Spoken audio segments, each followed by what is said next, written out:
All right, so now for Magtheridon, phase 3 explanation. So everything that we were doing in phase 2 is going to continue, and there's going to be added mechanics. So first of all, on reaching 30% HP, Magtheridon will start an RP and like start talking while we keep fighting. And after a few, like 15 seconds or something like that, he will, 15 seconds. He will basically like make the entire room shake so hard that the ceiling will crack, and we will take raid-wide damage, extremely high raid-wide damage, physical, that will most likely put you at low HP and stun everyone for a few seconds as well. So this is very important that you do not panic when it happens. It's unavoidable and it needs to be managed in the proper way.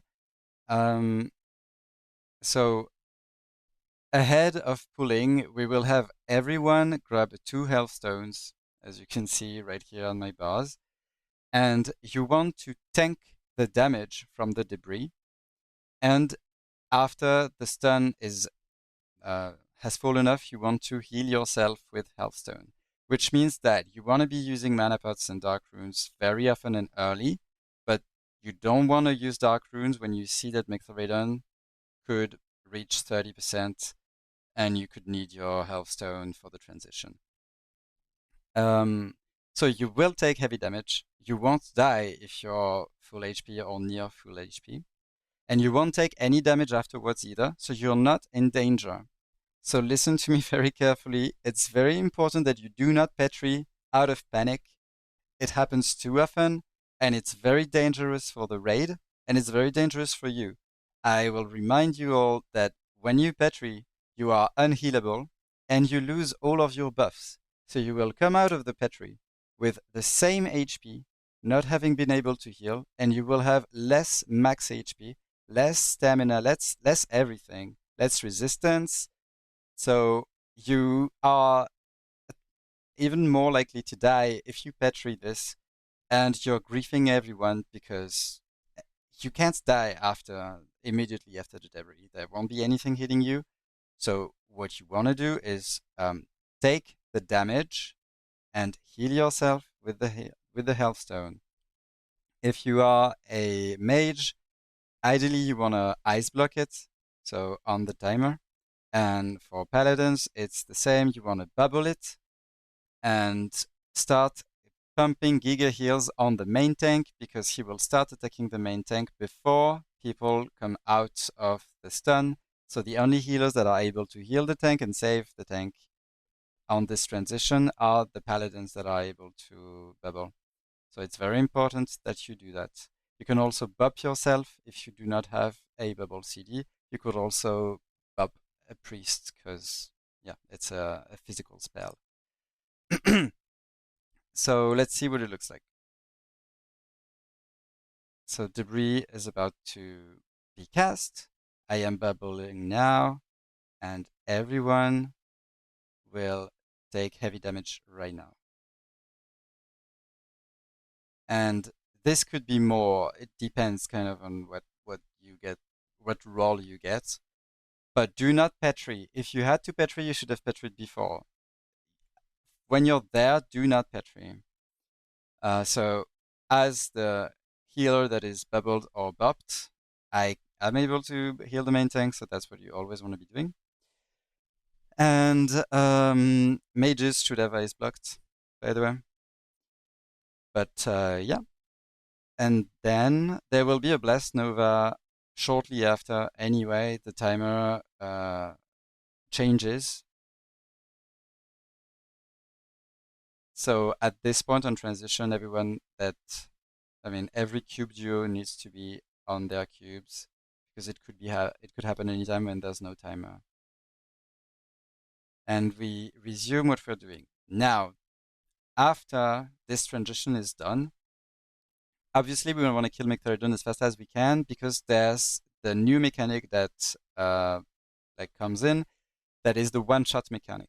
So there will be falling debris coming from the ceiling that will like do some sort of like a crumbling debris VFX spawning on players at random from time to time. It and if you stay and it doesn't do damage until it kills you.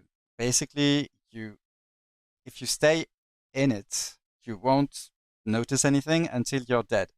So it one-shots you after a few seconds if you're still under it. And if it can be very hard to see depending on your graphic settings. So far, we haven't exactly like figured out what's the optimized graphic setting to see them the best.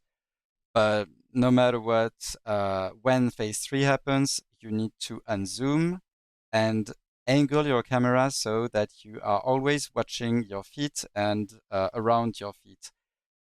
Like the circle I'm kind of doing with my cursor right now is like the radius of it, but the VFX is smaller than the area of effect. So you might think that you're not in the radius and you might die from it. Always think that it's bigger than it looks and run out. One thing that you need to understand is you could be quaked into it. So because during quake you cannot decide where you're going because you're being bounced around, you might absolutely, it's very possible and it has happened that you get bounced under the one-shot debris.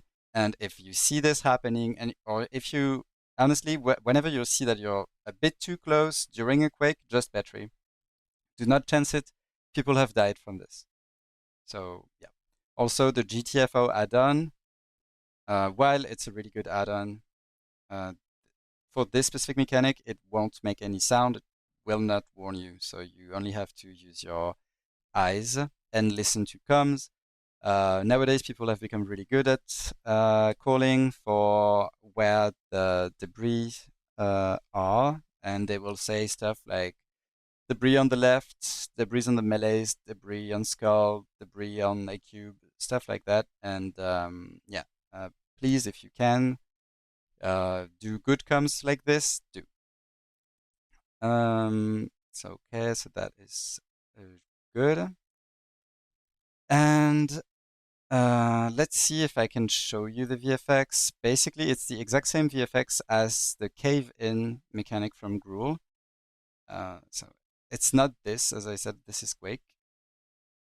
But during Quake, you always want to be like rotating your camera so that you know that you're not like getting pushed into a debris.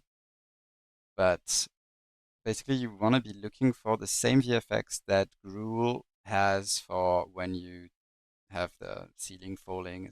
Oh, right here. That's the thing. So this will one-shot anyone that is inside, and like there will at the end of this there will be some sort of meteor VFX coming down, but whenever you see the meteor, it's already too late. Just like all the meteors in WoW, like up until I don't know what expansion, when you see the meteor, the damage has already been dealt. So you might see this and think, oh, it becomes very easy to see. But actually, when you see this, like people have already died. Like when the meteor is in the air, like the damage has been dealt. So yeah, be very careful as a melee that the VFX can be hidden by Magtheridon's body. So you always want to be max ranging and try to not stand near a foot or stuff like that so that you make sure you can see the floor around you as best as you can. And when Magtheridon dies, the fire keeps burning and will damage you. And we think that if there was a debris about to fall, it will still fall. So keep, like, stay on your toes when Magtheridon dies. So that is almost it. There's something no, actually, this is it. This is it. Grats, you have survived Magtheridon, and that's it for the explanation.